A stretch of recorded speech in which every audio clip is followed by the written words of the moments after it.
I'm Melissa Fisher, and I'm Trevor Reynolds. we're standing on one of our sites at the moment, which is in a regional area, Warragul, Victoria, and a fairly substantial land subdivision. Trev, do you want to run through what's currently happening and the direction that we're going to take this in? Sure. So at the moment, our construction company is doing the actual civil works here on site. So just around us, we've got some machines and so forth. Here we've got the earthworks that we're doing. So this is for another developer at the moment. We've got about 170 lots to construct here, but once we've completed those 170 lots, we've actually got this whole paddock area right out here and right round over here. So we've got there's about another 180 to 200 acres of land here ready to go. There's somewhere around the 650 lots that we'll be involved with in right through from design, construction, into the marketing and then selling. So, and the full feasibility of that. Yep. So understanding the cost base right through to the sales. Okay, so when is this ending? So this will be settling, these blocks that we're building at the moment will be settling by 2023, early 2023. So every 4 or 5 months we finish a stage and then they settle a few months after that. But the actual final completion of this particular 200 odd lots is early 2023. So recently we negotiated a purchase of 60 acres. Yep, over the far side. Which is over the far side, which will be a portion of those 650 lots that we're going to sell. Correct. So what our plan is at the moment is to leverage off what's already happening here and maintain that as we go into our marketing. So these guys are going to finish, we're going to go into full marketing and pre-sales on the acreage that we've bought, plus the acreage that we're going to control for a couple of other guys that are involved in this.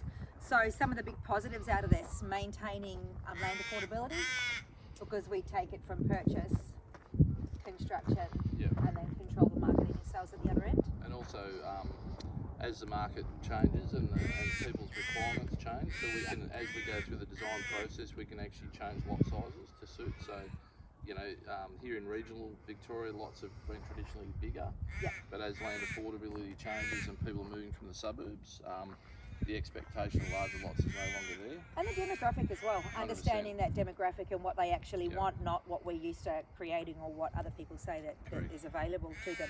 So a lot of time and effort and work goes into understanding an area. Yes.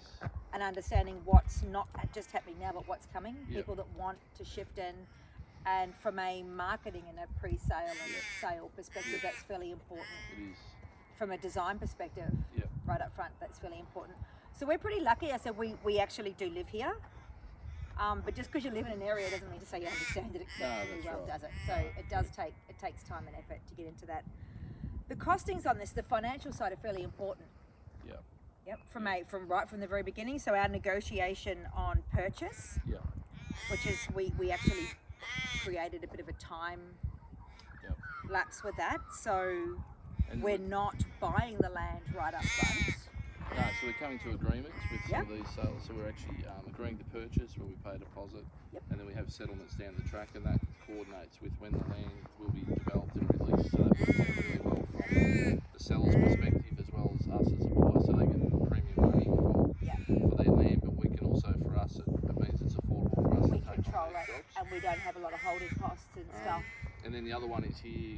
We've got a beautiful area that we live in, but we've got topography challenges, so we factor all those costs into the land construction, which is different to say in metro areas where it's a lot flatter land. For sure.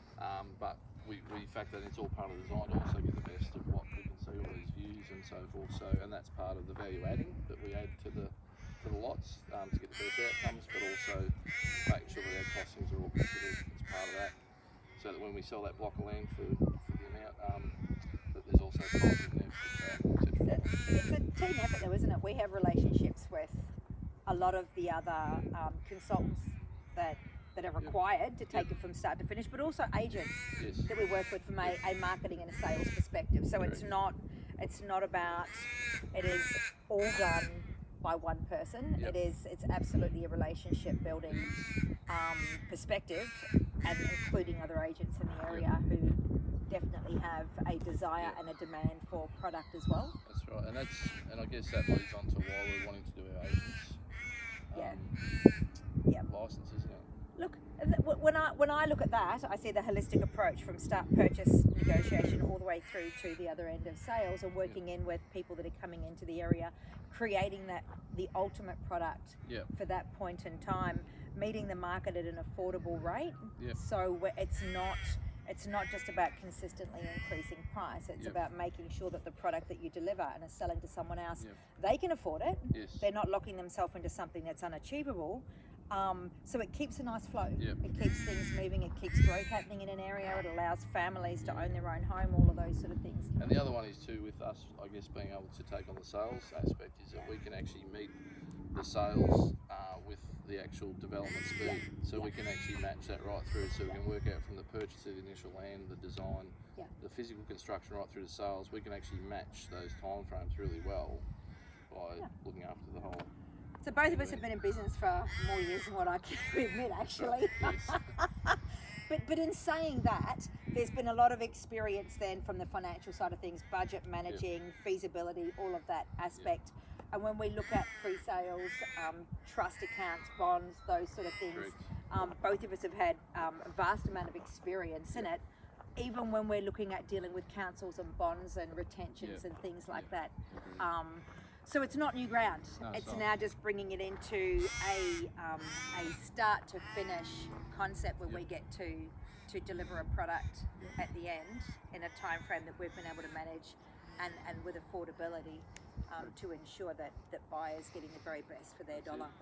So what we might do, so this is obviously residential land development that we've talked about, so we might go from here down to one of our other projects. Yeah, I think so, because we can touch on the whole lease side of things down there. That was vastly different. Be a good idea. All right. All right, we'll meet you down there. No worries.